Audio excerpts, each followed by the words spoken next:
Fydd y hen o'r son fi dy fwgych an yn arianach gaelig. Sé sulmarástig an cholastes an túl an san fúdú curscin céime fattíanú tro bhíon na Gaelig.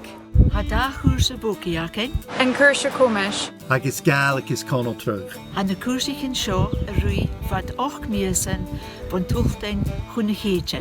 An lari, ag solmarostig san ilan skianach. Agus suringucht an Gianú fat bliana a bhain, neo mar a chiad bliana de chúrsa céim le urum amen. Canan is cultar. Fölum, lesachaig. No, ceol.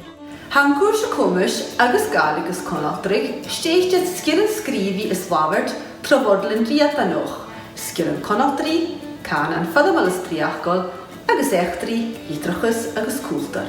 Chomari modulan roing ale shai, is skiabachgan, na mianan, ceol, agus Gaelig sa choifnioch.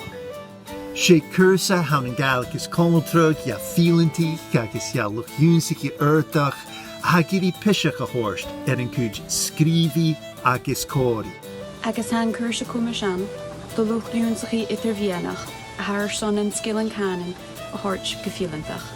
Han da chúsa a tos bháin choram de goranich a bhí fas filanta sa Gaelig. Agus a dúl, le brosnachuig, gan bí allanich a bedín sa clachgin na Gaelig an dyfystais tyfa mwy na classicin fo lá go lá.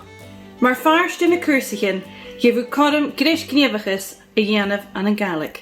Le mar isimplar scolchin, campanin ruchgachi is crúli, agus buin Gaelig a vis a brosnachuig agus a lesachuig canan is cultar na Gaelig.